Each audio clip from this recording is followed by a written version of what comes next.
আসসালামু আলাইকুম।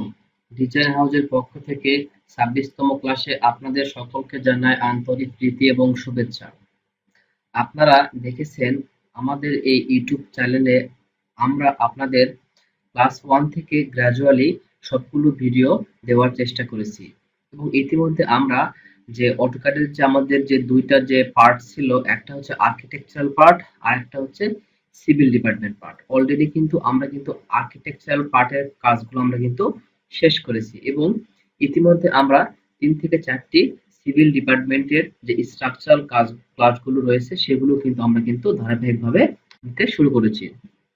সো আপনারা যারা অটোক্যাড শিখতে আগ্রহী, একদম প্রফেশনাল লেভেলের, তারা অবশ্যই আমাদের এই চ্যানেলটি তারা ফলো করবেন এবং লাইক কমেন্ট শেয়ার করবেন এবং অবশ্যই চ্যানেলটিকে সাবস্ক্রাইব করবেন।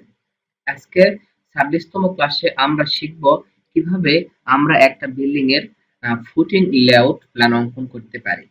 আপনারা জানেন যে একটা আরসিসি বিল্ডিং এর সকল লোড ভূমিতে সুন্দরভাবে স্থানান্তরিতের জন্য আমাদের আন্ডারগ্রাউন্ডের নিচে যে কাজগুলো করা হয় সেগুলোকে বলা হয় আন্ডারগ্রাউন্ড ওয়ার্ক। এখন একটা বিল্ডিং এর সকল লোড ভূমিতে স্থানান্তরের জন্য আমরা আন্ডারগ্রাউন্ডে 3 ধরনের কাজ করে থাকি। যেমন একটি হচ্ছে ফুটিং, 2 নম্বরটি হচ্ছে পাইলস এবং 3 নম্বর হচ্ছে ম্যাট ফাউন্ডেশন। এখন কোন সময় আমরা ফুটিং এবং কোন সময় আমরা পাইলস এবং কোন সময় আমরা ম্যাট ফাউন্ডেশন ইউজ করব, এটা ডিফেন্স করে বিল্ডিং এর হাইট, বিল্ডিং এর আকার এবং সেখানকার মাটির ভারবহন ক্ষমতা কেমন তার উপর। আমরা যদি একতলা, 2 তলা অথবা 3 তলা কোনো বিল্ডিং নির্মাণ করতে চাই এবং সেখানকার মাটির ভারবহন ক্ষমতা যদি অনেক ভালো থাকে, তাহলে আমরা সেখানে জাস্ট ফুটিং এর মাধ্যমে কিন্তু আমরা সেখানে 1 থেকে 3 তলা, 4 তলা, 5 তলা পর্যন্ত বিল্ডিং আমরা নির্মাণ করতে পারবো, যদি আমাদের সকল প্রকার স্ট্রাকচারাল ড্রয়িং অ্যাকুরেট থাকে। এবং এখানে স্ট্রাকচারাল ড্রয়িং গুলো সুন্দরভাবে করার জন্য অবশ্যই একজন প্রফেশনাল লেভেলের ইঞ্জিনিয়ার দ্বারা আপনাকে এটা ডিজাইন করে নিতে হবে এবং আপনাকে অবশ্যই আহ, যে রেইনফোর্সমেন্টের স্ট্রাকচার তৈরির জন্য আপনার যে রেশিও গুলো রয়েছে সেগুলো কিন্তু আপনাকে ধারাবাহিকভাবে কনসিকুয়েন্স মেনটেন করে আপনাকে নির্মাণ করতে হবে। তাহলে আপনারা 1 থেকে 3 তলা, 4 তলা, 5 তলা বিল্ডিং নির্মাণের জন্য আপনারা খুব সহজেই ফুটিং এর মাধ্যমে আপনারা সেই বিল্ডিংটি নির্মাণ করতে পারেন। এখানে বিল্ডিং এর কোনো প্রকার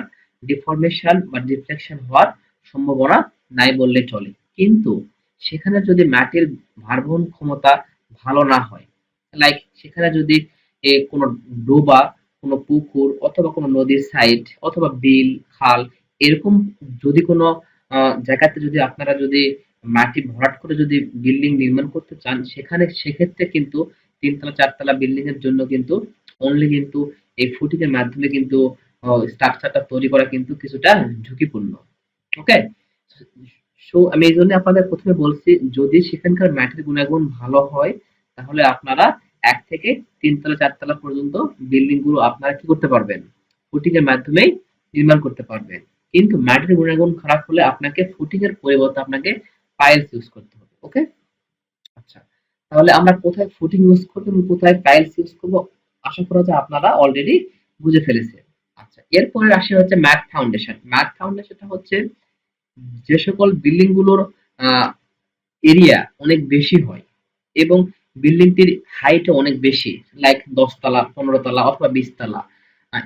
এই সকল বিল্ডিং এর ক্ষেত্রে আপনি যদি শুধুমাত্র ফুটিং অথবা পাইলস এর মাধ্যমে নির্মাণ করতে চান, তাহলে এই বিল্ডিং এর অত্যাধিক লোডের কারণে এখানে যে টেনসাইল এবং যে চাপ বল একত্রে ক্রিয়া করবে, এর ফলে কিন্তু আপনার বিল্ডিং এর যে স্ট্রেংথ সেটা কিন্তু আপনার কিন্তু বিল্ডিংটা কিন্তু সঠিকভাবে পাবে না এবং এর ফলে আপনার বিল্ডিংটি কিন্তু ডিফরমেশন অথবা ডিফ্লেকশন হওয়ার পসিবিলিটিটা বেড়ে যায়।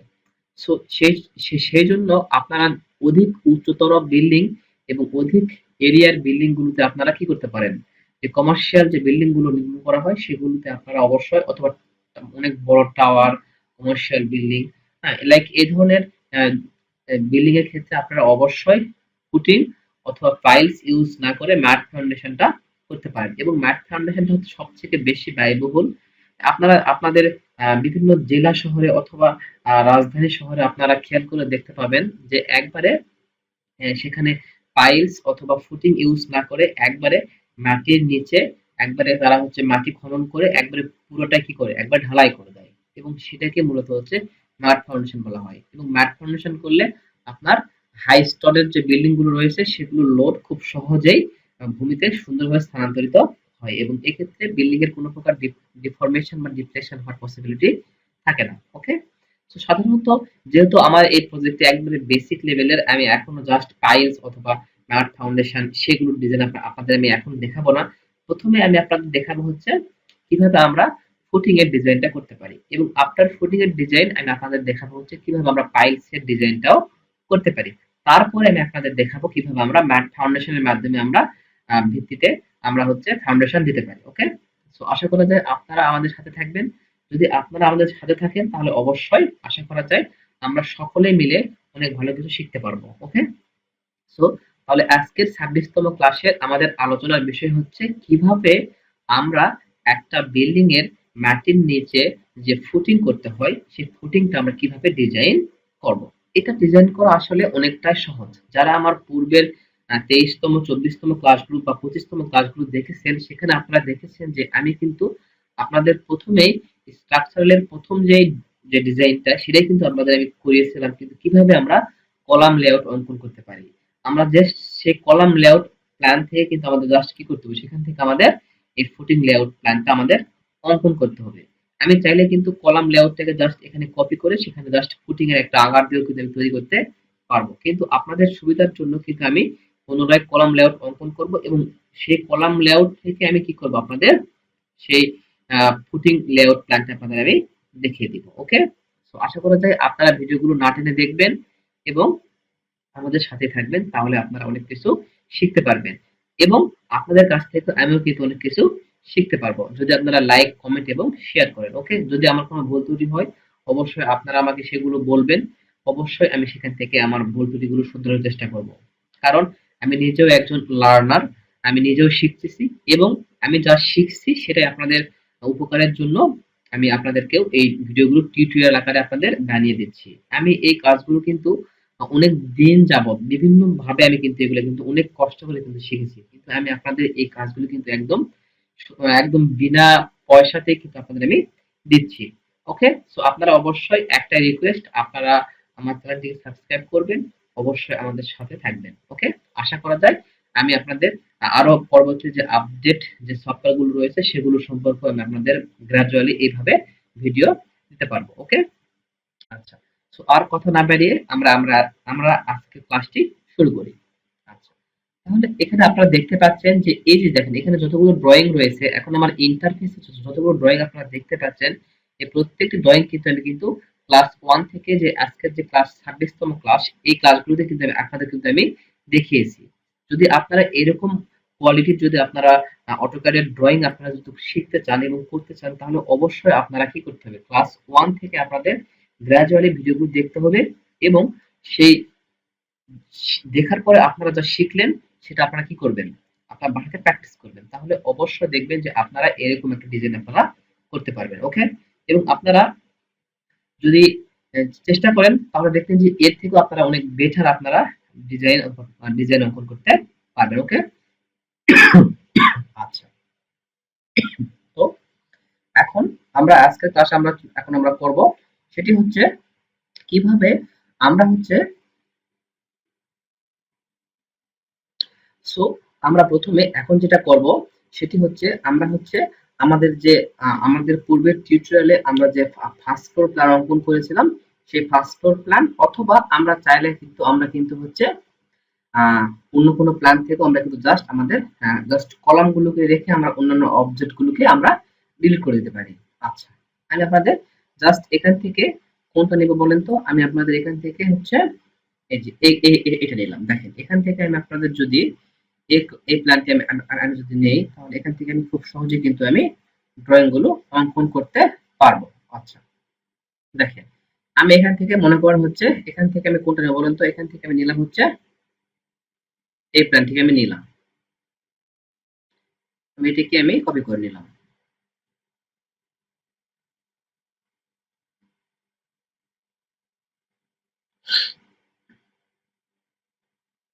আচ্ছা, কপি করার পরে আমি এটা এখানে রেখে দিলাম। এখন রেখে দেওয়ার পরে আমার যেটা কাজ সেটি হচ্ছে আমি কলাম গুলোকে রেখে অন্যান্য সকল অবজেক্ট গুলোকে আমি কি করব, ইরেজ করে দিব। ওকে। আচ্ছা, আমি এটা কিন্তু এই আমার যে অন্য যে প্ল্যান গুলো রয়েছে সেখান থেকে কিন্তু আমি কিন্তু নিতে পারবো আমি যদি চাই।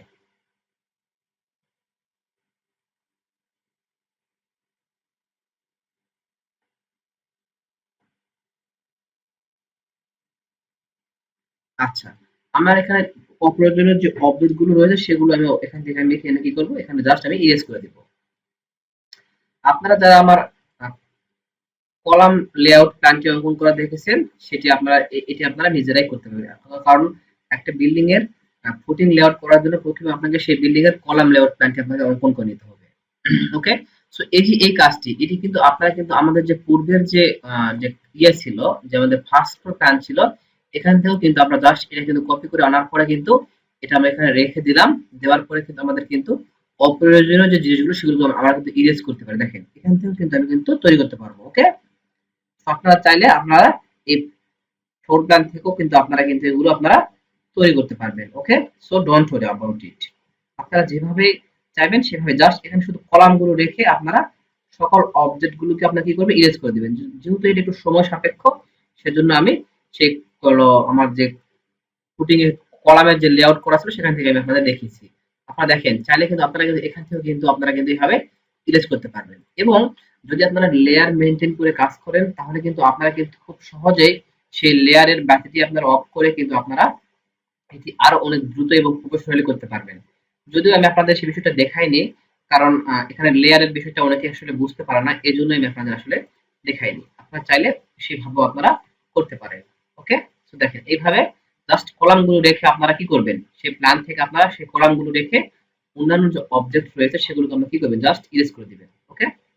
সো আশা করা যায় আপনারা এইটুকু কাজ আপনারা অন্তত করতে পারবেন, যে কিভাবে আমি একটা প্ল্যান থেকে সকল অবজেক্টকে ইরেজ করে জাস্ট শুধু কলামগুলো আমি এখানে রাখলাম। দেখেন আমি কিন্তু এখান থেকে জাস্ট এইটা এবং এইটা সেম জিনিস, ঠিক আছে। আমি কিন্তু চাইলে কিন্তু এখান থেকেও নিয়ে আসতে পারি এইভাবে জাস্ট রাখবো, অথবা আমি সেই প্ল্যান থেকেও আমি কিন্তু এটা করতে পারি। ওকে। জাস্ট আমি এটা আপনাদের দেখানোর জন্য আমি আপনাদের পুনরায় দেখালাম। ওকে। জাস্ট এটা আমি এখন কি করবো, ইরেজ করে দিলাম, ডিলিট করে দিলাম। আচ্ছা, যেহেতু আমি পূর্বে একটা করে নিয়েছি জাস্ট এখান থেকে আমি আপনাদের এখন দেখাবো।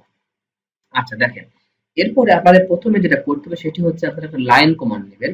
লাইন কমান্ড নেওয়ার পরে দেখেন প্রথমে একটা প্ল্যান থেকে আপনারা কলাম বাদে অন্যান্য যে অবজেক্ট গুলো রয়েছে সেই সকল অবজেক্ট গুলোকে আপনারা ডিলিট করে দিবেন। দেওয়ার পরে জাস্ট এখানে কলামের যে অবস্থানগুলো রয়েছে সেই কলামের অবস্থানকে আপনারা এখানে জাস্ট রেখে দিবেন। এখন এইটুকু কাজ করার পরে আপনাদের যেটা করতে হবে সেটা হচ্ছে একটা লাইন কমান্ড নেবেন। লাইন কমান্ড নেওয়ার পরে আপনারা এই কলামের যে আউটলাইনার রয়েছে সেই আউটলাইনার দিয়ে আপনার একটা লাইন অঙ্কন করবেন। ওকে। এভাবে আপনার একটা কলামের বাইর দিয়ে একটা আউটার লাইন আপনারা অঙ্কন করে নেবেন। ওকে। আচ্ছা, এইভাবে জাস্ট কলামে বাহির দিয়ে একটা অঙ্কন করবেন। এরপরে যেটা করবেন সেটা হচ্ছে আপনারা অফসেট করবেন। এখন অফসেট করার জন্য আপনাদের যেটা করতে হবে, কিবোর্ড থেকে ও এন্টার প্রেস করবেন। দেন আপনারা কত ফিট দূরত্ব অফসেট করবেন। আমি হচ্ছে 5 ফিট দূরত্ব অফসেট করব, সেজন্য আমি এখানে 5 ফিট দিলাম। 5 ফিট এন্টার। এখন এটাকে আমি 5 ফিট দূরত্বে আমি এখন এগুলো কি করব, অফসেট করে নিচ্ছি। ওকে। আচ্ছা, এরপরে যেটা আমাকে করতে হবে যে এই আউটার লাইনটা আমাকে এখন ডিলিট করে দিতে হবে, কারণ এই আউটার লাইনটার কোনো প্রয়োজন নেই। জাস্ট আমি এই 5 ফিট কলাম থেকে আমি 5 ফিট দূরত্বে আমি এই আউটার লাইনটি অফসেট করার জন্য কিন্তু আমি সেটা কিন্তু রেফারেন্স হিসেবে সেই লাইনটা আমি অঙ্কন করেছিলাম। যেহেতু আমার এখানে 5 ফিট আমার অফসেট করা শেষ, সেহেতু আমি সেই রেফারেন্স লাইনটিকে ডিলিট করে দিলাম।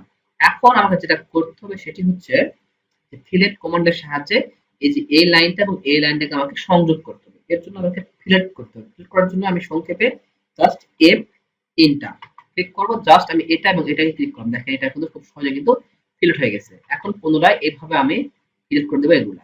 ওকে। জাস্ট এইভাবে আমি এগুলাও ফিলেট করে দিবেন। পুনরায় ফিল বাটন প্রেস করে আপনারা এগুলো গ্রাজুয়ালি আপনারা ফিল করবেন। ওকে।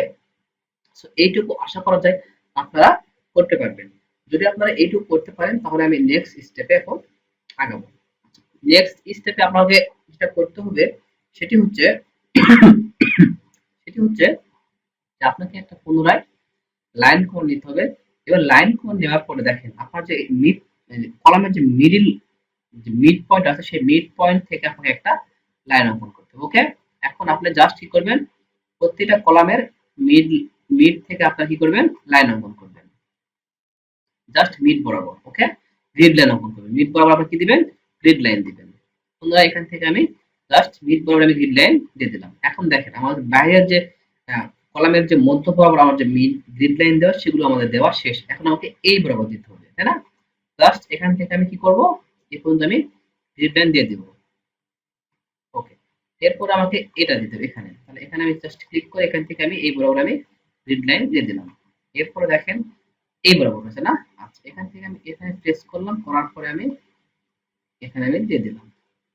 ওকে, এরপর দেন এটা রয়েছে এখানে। এখান থেকে আমাকে যেটা করতে হবে, এখান থেকে আমি এই বরাবর গ্রিড লাইন দিয়ে দিলাম। ওকে, সো আশা করা যায় আমার সকল গ্রিড লাইন গুলো দেওয়া শেষ। এরপর যেটা করতে হবে আমাকে এগুলো এক্সটেন্ড করতে হবে, মানে হচ্ছে বর্ধিত করতে হবে।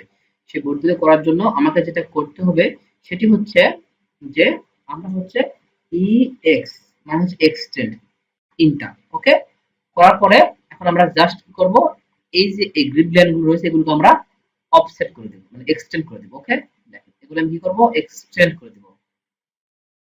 আচ্ছা, এখন এগুলোকে আমি কি করব, জাস্ট এক্সটেন্ড।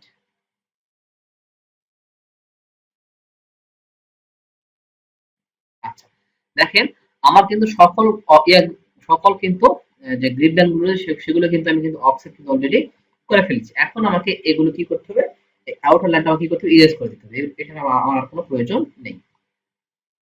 ওকে, এই পর্যন্ত আপনারা মোটামুটি আশা করি যে আপনারা করতে পারবেন। যদি আপনারা এইটুকু করতে পারেন তাহলে এরপরে যে কাজগুলো রয়েছে সেগুলো অনেকটাই ইজি।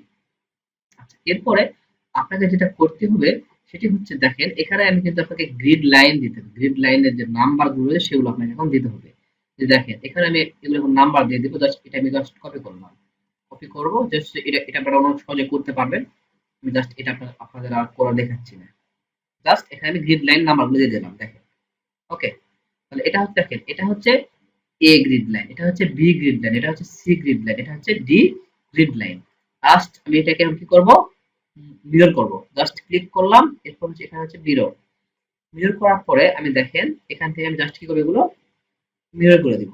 ওকে, নো, দেখেন এগুলো মিরর হয়ে গেছে। ঠিক আছে, এরপরে আপনাদের যেটা কাজ সেটি হচ্ছে অন্য যে গ্রিড লাইন গুলো রয়েছে সেগুলোকে আপনারা কি করতে হবে, একইভাবে নাম দিতে হবে। ক্লিয়ার? এদিকের গ্রিড গুলো নাম দিতে হবে। তাহলে আমি ভার্টিক্যালি যেমন যে গ্রিড লাইন গুলো রয়েছে সেগুলো না আমি দিলাম হচ্ছে এ বি সি ডি। আচ্ছা, এখন হরিজন্টালি যে গ্রিড লাইন গুলো রয়েছে সেগুলো নাম দেবো আমি হচ্ছে 1 2 3। ওকে, আচ্ছা, এটাও আপনারা খুব সহজে আমি জাস্ট এটা কপি করলাম কারণ এটা আপনারা আশা করি আপনি এটা করতে পারবেন, কারণ আমি আপনাদের এটা এর পূর্বে আপনাদের করানো দেখিয়ে এসেছি কিভাবে আপনারা এটা করতে পারবেন। জাস্ট টেক্সট থেকে আপনারা খুব সহজেই এটা আপনারা করতে পারবেন। ওকে, আচ্ছা, জাস্ট আমি এটা মুভ করলাম।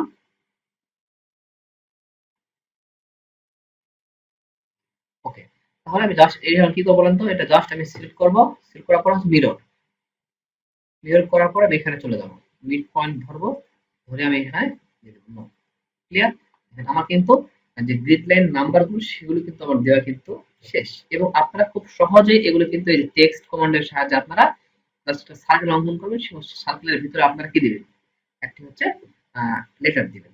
এটা আপনারা খুব সহজে করে দিতে পারবেন। ওকে, আচ্ছা, এরপরে আমাদের যে কাজটি রয়েছে সেটি হচ্ছে এখন একটা খুব গুরুত্বপূর্ণ বিষয় যে দেখেন এই যে আমরা যে অঙ্কন করলাম, এখন এগুলো আমরা হচ্ছে একটা কলাম থেকে আরেকটা কলামের যে ডিসটেন্স সেই ডিসটেন্সটা আমরা এখন দিয়ে দেব।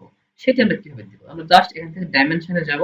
ডাইমেনশন থেকে আমরা just এই কলাম থেকে এই কলামের দূরত্ব কতটুকু, 12 ফিট। জাস্ট আমি এখানে 12 ফিট দিয়ে দিলাম। এরপর আমি পুনরায় ডাইমেনশনে যাব, এখান থেকে কন্টিনিউ ক্লিক করব। আচ্ছা, কন্টিনিউ ক্লিক করলে এখন বি থেকে আমার সির দূরত্ব হচ্ছে কত দেখেন আমি এখানে খুব সহজেই দিয়ে দিতে পারবো।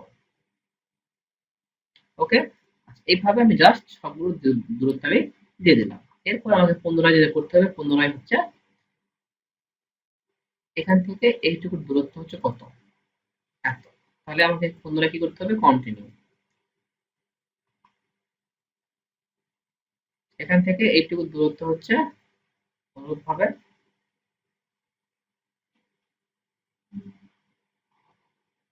আচ্ছা, আমি এটাকে ইরেজ করে দিলাম। আমি পুনরায় এখানে গেলাম, যাওয়ার পরে আমি এখান থেকে এটা ডাইমেনশন নিলাম যে এটার দূরত্ব হচ্ছে কত, এত। আচ্ছা, এরপরে পুনরায় ডাইমেনশন থেকে আমি কন্টিনিউ বাটনে ক্লিক করলাম। এখান থেকে এইটুকু দূরত্ব হচ্ছে এত, এখান থেকে একটু দূরত্ব হচ্ছে এত। ওকে, সো পুনরায় আমি এইভাবে জাস্ট ডি থেকে সি দূরত্ব হচ্ছে কত, এত। এখান থেকে ডাইমেনশন থেকে কন্টিনিউ, এখান থেকে জাস্ট আমি এগুলো যে ডাইমেনশন গুলো সেটা আমি দিয়ে দিচ্ছি। তো অবশ্যই আপনারা এগুলো ডাইমেনশন গুলো দিয়ে দিবেন। জাস্ট ডাইমেনশন বাটনতে ক্লিক করে আপনারা দূরত্বটা আপনার কত হয় সেটা আমরা দিয়ে দিবেন। কন্টিনিউ।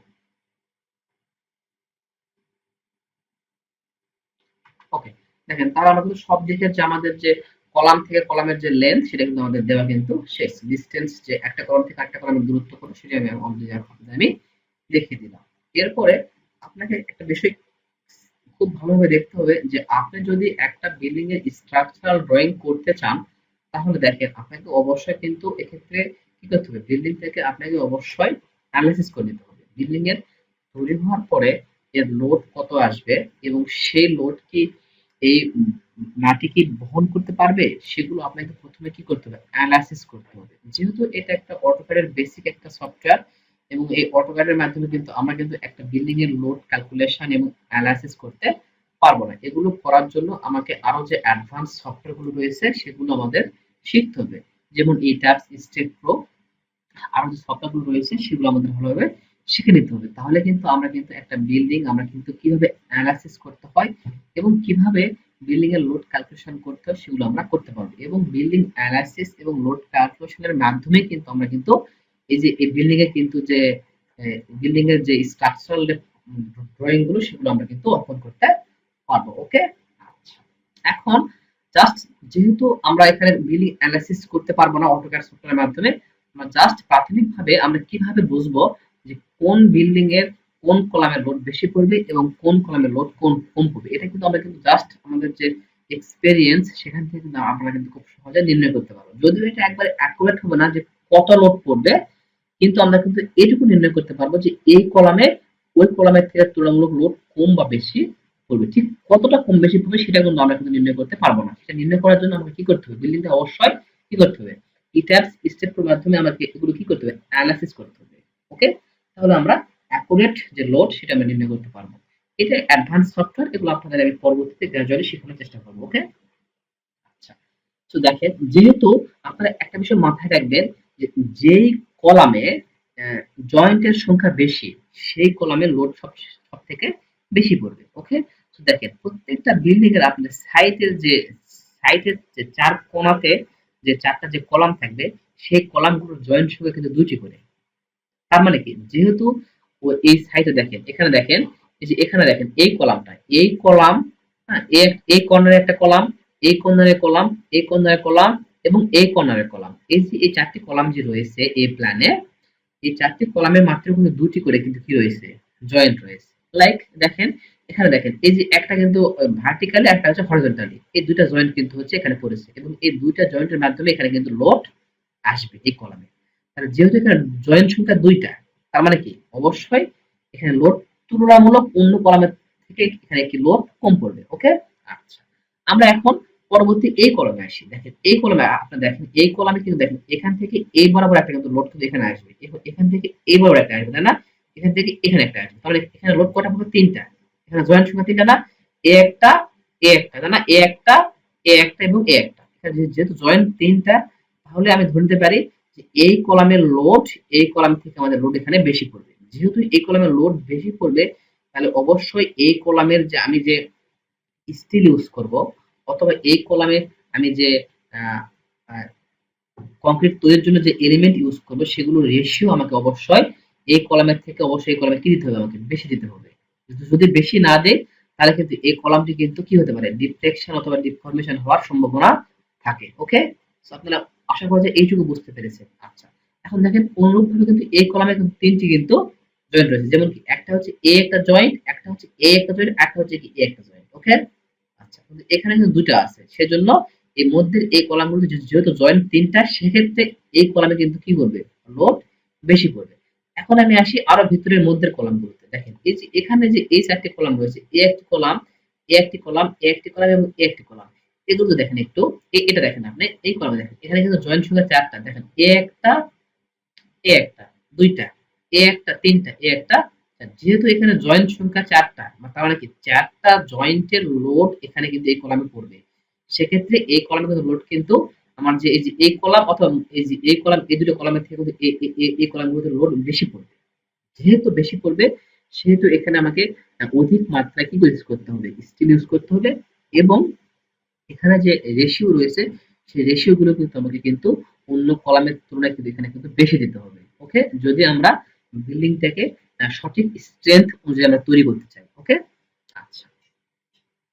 সো যেহেতু বিভিন্ন কলামে লোড বিভিন্ন রকম পড়ে, একই রকম লোড পড়ে না, সেক্ষেত্রে ফুটিং এর যে আকার, সে আকারটাও কিন্তু আমাকে কি করতে হবে, কম বেশি করতে হবে। আমি চাইলে কিন্তু সবগুলা ফুটিং এ কিন্তু সেম আকারের ফুটিং আমরা ইউজ করতে পারি সবগুলা কলামে। এবং আমি চাইলে যে কলামগুলোতে লোড বেশি পড়বে সেই কলামগুলোর ফুটিং আমি একটু বড় দেব, এবং যে কলামে লোড তুলনামূলক কম পড়বে সেই কলামে আমি তুলনামূলক কম আকারের ফুটিং ইউজ করতে পারি। অথবা চাইলে আমি কিন্তু সেম আকারের ফুটিং ইউজ করতেও পারি।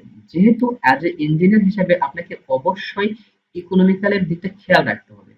ওকে, আপনাকে ইকোনমিক্যাল দিকটা খেয়াল রেখে কিন্তু আপনার বিল্ডিং এর সর্বোচ্চ শক্তি আপনি কিভাবে পাবেন, সেভাবে আপনার বিল্ডিং ডিজাইন করা আপনার উচিত। ওকে, আপনার জাস্ট এটা গ্রামের কোনো মিস্ত্রি অথবা কোনো কন্ট্রাক্টর করলে তারা হয়তো বা সবগুলা বিল্ডিং এর সবগুলা কলামের ফুটিং সাইজ তারা সেম দিবে। কিন্তু আপনি যদি একজন ইঞ্জিনিয়ার, আপনাকে অবশ্যই একটা ফুটিং এর সাইজ কম বেশি করার জন্য আপনাকে অবশ্যই এর পিছনে রিজন দেখাইতে হবে, এবং এখানে আপনাকে অবশ্যই বিল্ডিংটা অ্যানালাইসিস করে দিতে হবে। তো যেহেতু আমরা জাস্ট প্রাথমিকভাবে জাস্ট বোঝানোর জন্য আপনাদের আমি কিছুটা আইডিয়া দিলাম যে কিভাবে আমরা জাস্ট উইদাউট এক্সপেরিমেন্ট, উইদাউট পরীক্ষা ছাড়া জাস্ট আমরা আমাদের এক্সপেরিয়েন্স থেকে কিভাবে আমরা বুঝতে পারবো যে কোন কলামে লোড বেশি পড়বে, এবং যে কলামে লোড বেশি পড়বে সেই কলামে আমাদের তুলনামূলক একটু বড় আকারের ফুটিং ইউজ করা বেশি ভালো। অথবা আমরা চাইলে সেম আকারে ইউজ করতে পারি। ওকে, আচ্ছা, ইটস আপ টু ইউ। আপনারা যখন আস্তে আস্তে যখন অনেক বেশি প্রফেশনাল হবেন, তাহলে আপনারা অবশ্যই সেখান থেকে বুঝতে পারবেন যে আমাদের কোন কলামে কি আকারে ফুটিং ইউজ করতে হবে, কোথায় আমাকে ফুটিং ইউজ না ইউজ করে আমাকে কোথায় আমাকে টাইলস ইউজ করতে হবে, কোথায় আমাকে ম্যাট ফাউন্ডেশন করতে হবে।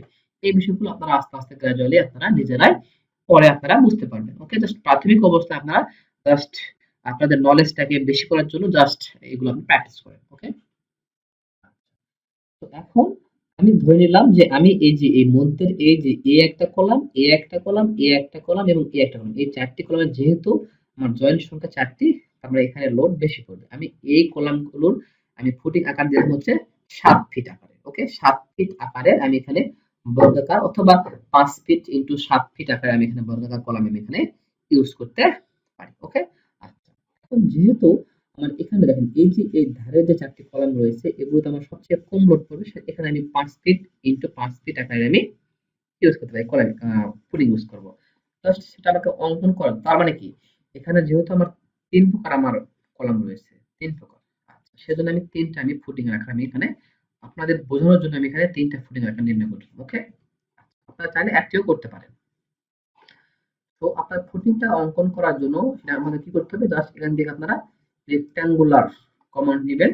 নেওয়ার পরে আপনাকে প্রথমে যেটা করতে হবে সেটি হচ্ছে একটা জায়গায় ক্লিক করলেন, করার পরে আপনাকে লেন্থ দিতে হবে 5 ফিট, দেন 5 ফিট কমা 5 ফিট। দেখেন আমার 5 ফিট ইন্টু 5 ফিটের যে একটা কিন্তু আমার কিন্তু ফুটিং এর আকার কিন্তু তৈরি হয়ে গেছে। এরপরে পুনরায় আপনাকে একটা অঙ্কন করে 6 ফিট, 6 ফিট কমা 6 ফিট। ওকে, দেখেন এটা কিন্তু 6 ফিট তৈরি হয়ে গেছে। এরপর আপনার আরেকটা নেন, এখন নেন হচ্ছে 7 ফিট কমা হচ্ছে 7 ফিট কমা হচ্ছে 6 ফিট। ওকে, ক্লিয়ার। আচ্ছা, এখন আমি এগুলোকে আমি এগুলোর কালারটা হচ্ছে ডিপ, এইটার থেকে আমি এটা কি করব, বর্ডারটা না রেখে এটাকে আমি বেলেয়ার করে দিলাম, এবং এখান থেকে আমি কালারটা হচ্ছে দিলাম হচ্ছে রেড করে, এবং ডিফল্ট আমি একটু বাড়াই দিলাম। ওকে, তাহলে দেখেন যেহেতু এই কলামে আমার লোড কম পড়বে, সেহেতু আমি এই কলামের ফুটিং আকারটা আমি 5 ফিট ইন্টু 5 ফিটে দিলাম, জাস্ট কপি করলাম। আচ্ছা, কপি করার পরে এটা আমি কি করব, জাস্ট কপি করব, এখানে ধরলাম, জাস্ট এটা আমি এখন এখানে বসিয়ে দিব।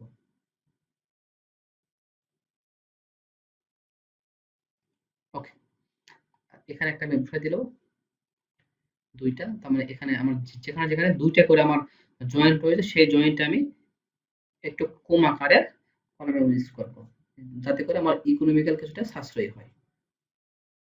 ওকে, আচ্ছা, এরপরে দেখেন এই যে এই যে এখানে এই কলাম, এই কলাম, এই কলাম এবং এই কলাম, এখানে তিনটি করে জয়েন্ট রয়েছে, সেক্ষেত্রে আমি এখানে 6 ফিট ইন্টু 6 ফিট আকারের বর্গাকার কলাম আমি ফুটিয়ে ইউজ করবো। ওকে, আচ্ছা, তাহলে এটা আমি জাস্ট এখানে আমি কি করব, এখানে মিড পয়েন্ট ধরে মিড পয়েন্ট বরাবর আমি দিয়ে দিব। ওকে, দেন এখানে, এবং কিভাবে কম্বাইন্ড ফুটিং ডিজাইন করতে হয় সেগুলো আমি আপনাদের দেখিয়ে দিব গ্রাজুয়ালি, আপনারা টেনশন করার প্রয়োজন নেই। আমি আপনাদের দেখাবো যে কিভাবে কম্বাইন্ড ফুটিং আপনারা ইউজ করতে পারেন। আরেকটা বিষয় দেখেন, এগুলোতেও কিন্তু দুইটি করে, কিন্তু এগুলো দেখেন, এগুলোতে কয়টা করে জয়েন্ট রয়েছে, এ একটা এবং একটা, তিনটি করে জয়েন্ট রয়েছে। তার মানে এখানেও আমাকে কি করতে হবে, এখানে আমাকে 6 ফিট ইন্টু 6 ফিট আমাকে কলাম ইউজ করতে হবে, ফুটিং ইউজ করতে হবে। আর এখানে আমি দিয়ে দিলাম, এখানেও জয়েন্ট তিনটা, তার মানে এখানেও দিয়ে দেবো। তাহলে যেখানে তিনটা করে জয়েন্ট সেখানে আমি 6 ফিট এবং 6 ফিট ইন্টু 6 ফিটের, যেখানে জয়েন্ট দুইটা সেখানে হচ্ছে 5 ফিট ইন্টু 5 ফিটের, যেখানে জয়েন্ট চারটা সেখানে হচ্ছে 7 ফিট ইন্টু 6 ফিটের আমি দিব। এই যে এটা হচ্ছে 7 ফিট ইন্টু 6 ফিটের ফুটিং। আচ্ছা, এখান থেকে জাস্ট কপি করব, কপি করার পরে আমি এগুলো দিয়ে দিব।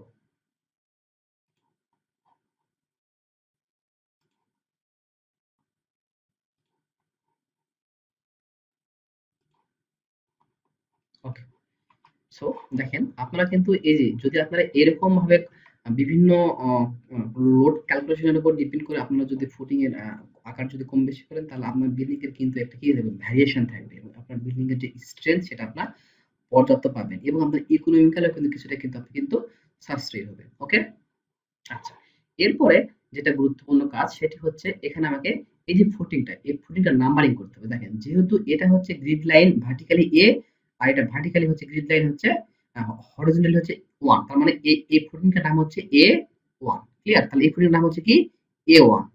এই ফুটিংটার নাম হচ্ছে A1, অথবা আমরা বলতে পারি যেহেতু এই এই A1 D1 A1 D1, তারপরে হচ্ছে এই হচ্ছে D4, যে ইয়েগুলো আছে, যে চার ধারে চারটি, এগুলোকে আপনার একটা নামে আপনারা বলতে পারেন, কিন্তু আমি জাস্ট এটা বোঝানোর জন্য আপনাদের আমি ভিন্ন নামে আপনাদের দেখাচ্ছি।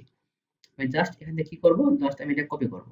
ওকে, আমি জাস্ট এটা কপি করব, কপি করে আমি এটা দিয়ে দেবো আপনাদের। ওকে,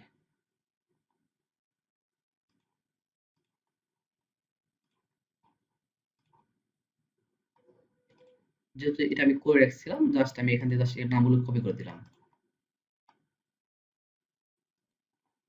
কপি করলাম, এখান থেকে আমি এটা কপি করে জাস্ট এখানে নিয়ে আসলাম। দেখেন